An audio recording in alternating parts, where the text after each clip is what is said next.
Hello, everybody. We are here now at the Spotsylvania Court House. It is May 9th, 1864, and the Union have brought on General Grant, who has now control of all the armies in the Union. And he has begun his Overland campaign not too long ago.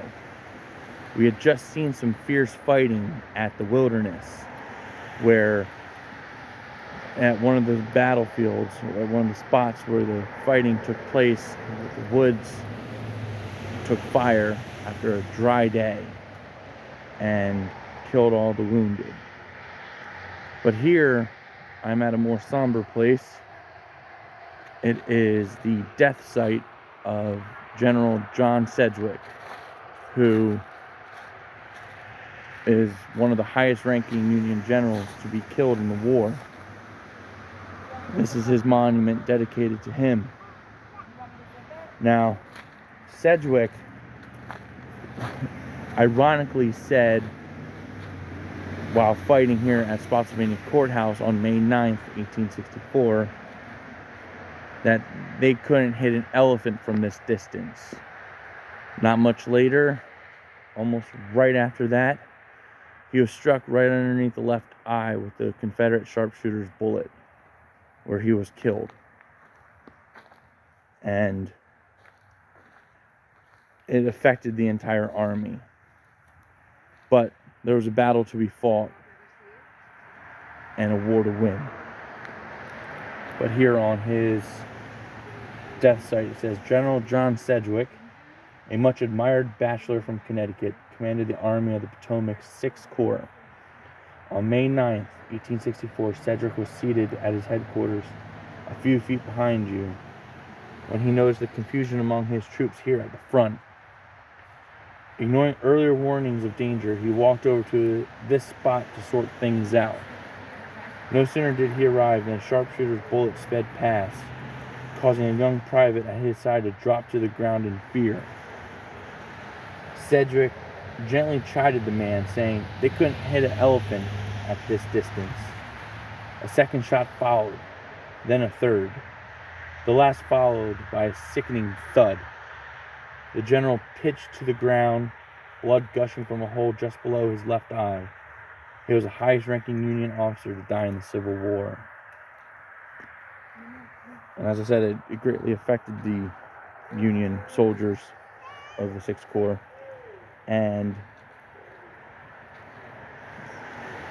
But they still had to fight. Now, I have a passage here from one of my books.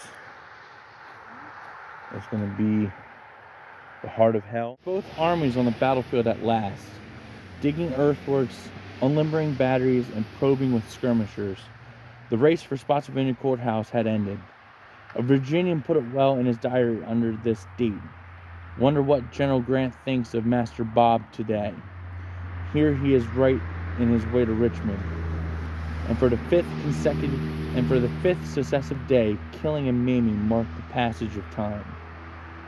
The unrelenting combat had exacted other costs, fraying nerves and exhausting bodies. A crisis developed along the lines of the Union 6th Corps when a division commander, Brigadier General Thomas H. Mule, began withdrawing his troops from the front. Sedgwick learned that Mule had entirely lost his nerve and was a wreck from no fault of his, simply tension too great for him to bear. Sedgwick relieved Mule of command and halted the withdrawal. Sedgwick remained at the front among the troops, shifting units and bringing forward batteries. No general in the army had the affectionate regard of his officers and men more than this 50-year-old Connecticut native and West Point graduate. His soldiers thought of him as a father, while calling him Uncle John. He had endeared himself to them with his concern for their welfare and his plain, unassuming manner. One of the men related, it is even said that once he attempted to draw his sword to lead a charge, he could not do it, for it was rusted to the scabbard. In quiet moments when alone, he enjoyed playing solitaire.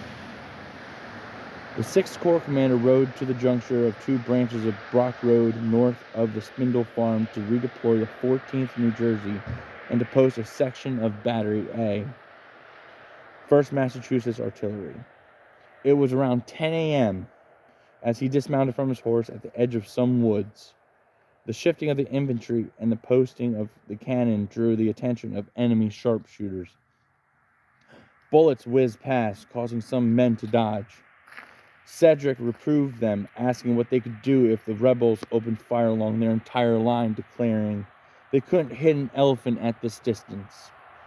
When more bullets whined by and a sergeant fell to the ground, the general berated him. They couldn't hit an elephant at that distance. Veterans knew the sound, the thud of a bullet striking flesh. Cedric staggered and fell into the arms of his chief of staff, Lieutenant Colonel Martin T. McMahon. The ball just entered below the left eye and passed through, coming out at the base of the brain, as Captain Ned Russell described the general's fatal wound in a letter to his family. A surgeon examined Cedric but could do nothing. Staff members carried him to the rear and into an ambulance. Despite his aide's efforts to keep the general's fall quiet, word raced through the ranks: Johnny is wounded. Cedric's death stunned the Federals. We were perfectly astounded, asserted a Pennsylvanian. We knew he was reckless and brave, but the thought that he would be killed never occurred to us. When informed of the incident, a dumbfounded Grant asked twice, "Is he really dead?" The 6th Corps commander's body was laid in state on a rustic bier under a canopy of pine branches.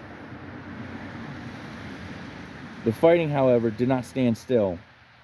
Even for the death of the popular Major General, at Grant's urging, the Federals undertook reconnaissances against the Confederate flanks. Burnside's 9th Corps units clashed with rebel brigades along Fredericksburg Road, gaining little ground. At the western end of Lee's line, Hancock's 2nd Corps advanced south across the Po River. Enemy resistance and darkness halted the movement. Lee saw an opportunity to strike the isolated Union Corps, dispatching the diversions of Mahone and Heth toward the Yankees for an attack the next morning. The day is May 12th, 1864, just a couple days after the death of John Sedgwick, who was shot, ironically, after saying they couldn't hit an elephant at this distance in regards to the Confederate sharpshooters. Grant and Meade have found a salient called the Mule Shoe in Lee's defenses at Spotsylvania Court House. And that is where we are at today. If you were wondering why with the outfit change, weather got a little bad, and this was closed. So now we're able to finish up filming for the video.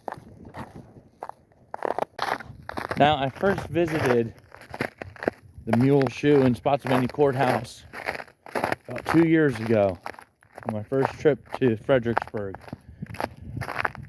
And I thought Devil's Den in Gettysburg was eerie.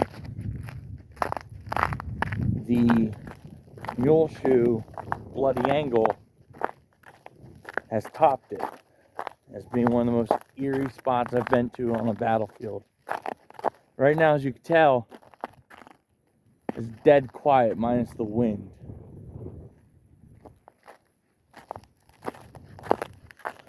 So on that day, it saw the bloodiest fighting that anyone's ever seen in the Civil War.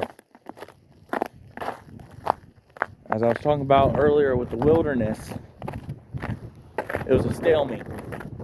So emotions and tensions were high on both sides.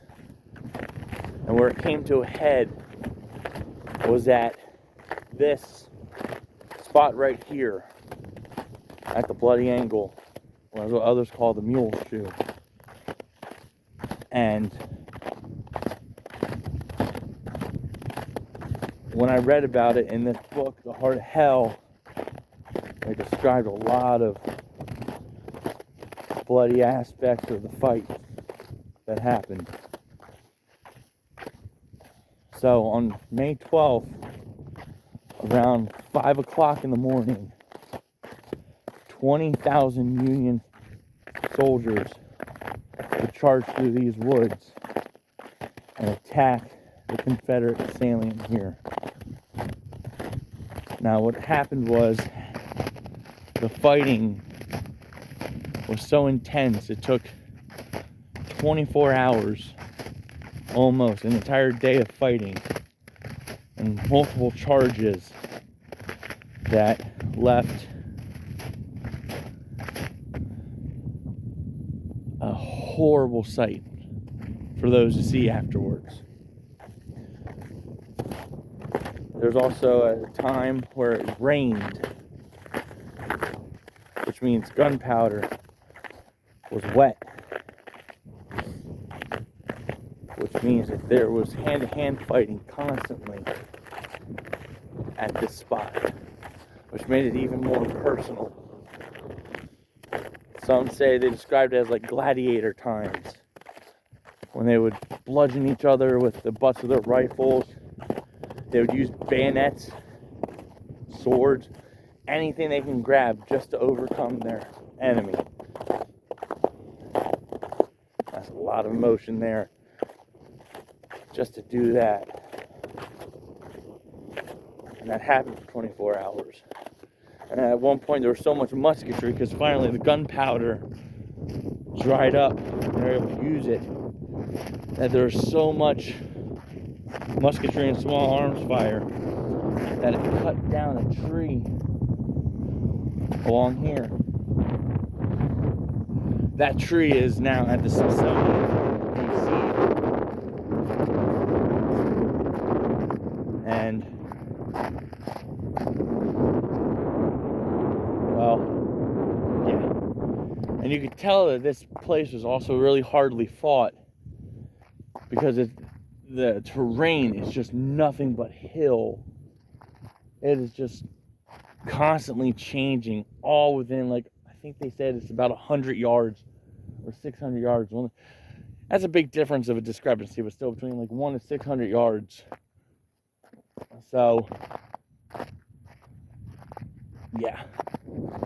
Now, on May 12th, 1864, you had these 20,000 soldiers of the Union charging, constant attacks all day, so they were tired.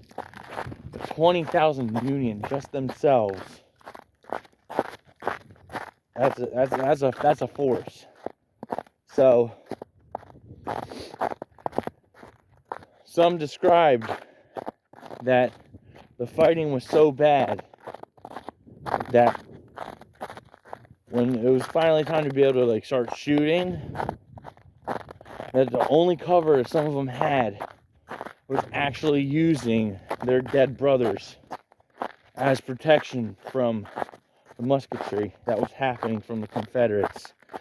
And the brutality of the entire battle is that when they were finally able to get up to the Confederate earthworks, at one point in time, they were able to actually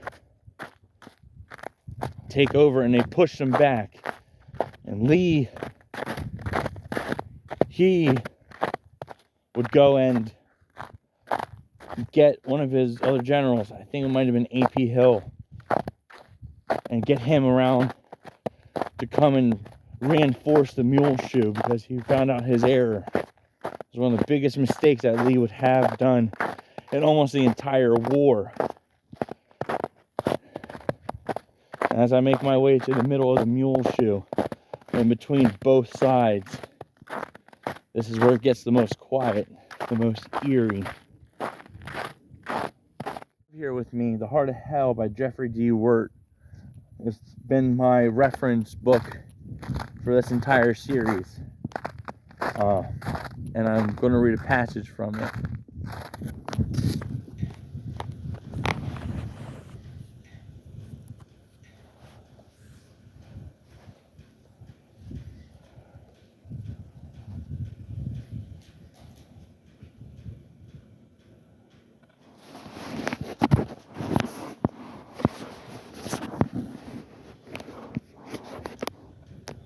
I have with me The Heart of Hell by Jeffry D. Wert. This has been my book I've used for the source for this entire series, and I'm going to read a page or two from it to describe the fighting that happened here at the Mule Shoe.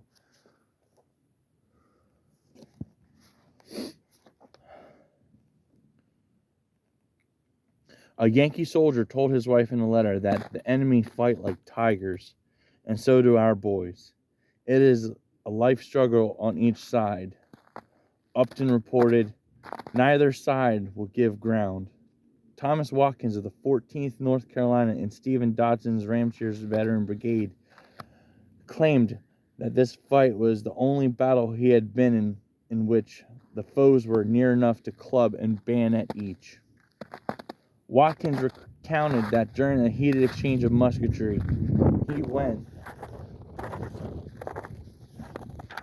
he went to Colonel R. Tyler Bennett and asked what should be done with the 5 Union prisoners who had surrendered earlier to Watkins and were lying in a traverse. Bennett answered that Watkins should tell them to go to the rear. When the North Carolinian informed them of his orders, one of the Yankees responded that I had as well shoot them where they were, as it would be certain death to go out in the fusillade of shot and shell. The prisoners stood up and proceeded to the rear, but all of them were shot and killed within 10 paces from the traverse. I never regretted any incident of the whole war more than this one, professed Watkins. Nathaniel Harris's Mississippians held the works along the western face on Ramshire's right, their line extending north toward the west angle. A Union 6th Corps staff officer described the fighting along this section of the entrenchments. The men were reaching over the breastworks and firing into the Confederates on the other side, as well as trying to punch them with bayonets, and the Confederates were doing the same thing. Rifles became so hot and foul that they were discarded while comrades in the rear passed other ones forward. A tall, brawny Mississippian threw down his musket during the action and seized a hatchet. He killed one Yankee with it, and his comrades grabbed theirs and wielded them against their foes. The Mississippians had gathered up hatchets from battlefields so that we were well supplied, protested. About a dozen of Harris's men, however, crossed the works and fled toward the Yankees, but they were killed by their fellow soldiers. I did not see any of them reach the enemy's lines, stated a Mississippian. The counterattack of McGowan's South Carolinians had brought them on the right of the Mississippians and on both sides of the west angle. The right wing of the brigade had seized roughly 100 yards of the apex and the string of traverses in the rear of the entrenchments. On the South Carolinians' right, Union soldiers, primarily from David Birney's and Gershom Mott's divisions, held the rest of the apex to the east angle and the traverses opposite of the Confederates. At this point, argued a South Carolinian, occurred the hardest fighting of the day. Stephen P. Chase of the 86th New York recalled, neither side dare show their heads above the parapet.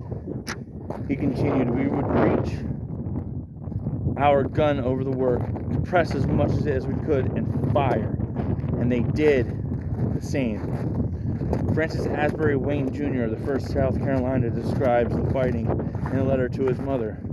We fought behind breastworks, and nearly every man that was killed or wounded on our side was shot through the head. Men were killed before, behind, and on either side of me. I met with several very narrow escapes, a ball having struck the rim of my hat, and one grazed my shoulder. I fought almost ankle deep in the blood and the brains of our killed and wounded. The slaughter was terrible, Union Brigade Commander Robert McAllister told his wife. It was the salient point when the enemy retook the earthworks, and to give up would be destruction of our enemy, of our army. A member of the 1st Massachusetts in McAllister's brigade observed, everything that ingenuity could invent or daring accomplish was attempted on both sides to gain even the slightest advantage It seemed to be the death grapple of war. Now, more happened at the Battle of the Spotsylvania Court House, but the bloodiest fighting was here at the Mule Shoe. So I'm going to use the book again to describe the aftermath and what the armies did. The Army of the Potomac and the Army of Northern Virginia remained in the area around Spotsylvania Court House for 8 days after the Mule Shoe struggle. Most of the movement and action transpired on both sides of Fredericksburg Road as the Federals pushed further south in an effort by Grant to maneuver Lee's army out of its entrenchments. On the night of May 13th, 14th, under orders from Grant, the 5th Corps withdrew from its earthworks, swung north and east across the Nye River, and angling south passed behind the lines of 9th Corps east of Fredericksburg Road.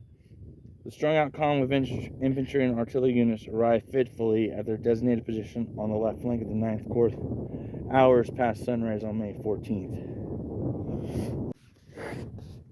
The Harris engagement delayed the Union movement for a day, but on May 21st, the Army resumed the march towards Richmond. To the west, in parallel columns, marched Lee's veterans. The 2-week campaign in the farmers' fields and woods encircling Spotsylvania Court House cost the Federals nearly 19,000 casualties, while Confederates suffered losses of more than 12,600 killed, wounded, and captured or missing. Slightly more than 55% of the combined casualties, or about 17,500, occurred at the hellish ordeal at the Mule Shoe. But, as a New York Times correspondent maintained, the most terrible collision breaks neither one of these armies. A swift succeeding series of shocks has not yet broken either of them. When the armies marched away from Spotsylvania Court House, 11 months of the conflict lay ahead.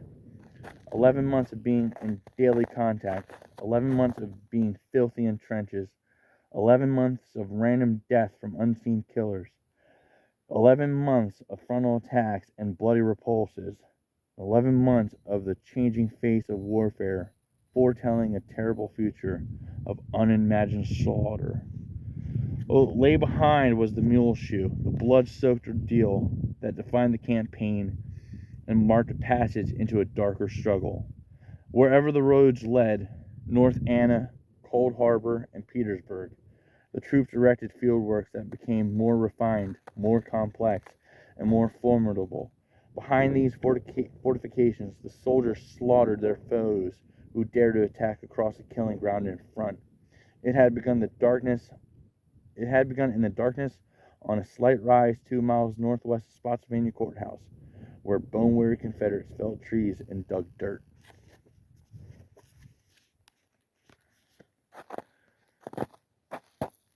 And when I came here, I did not know that. I did my research before coming here the first time. This is my second time being here, and it still feels just as eerie. Even talking into the camera to you guys and girls.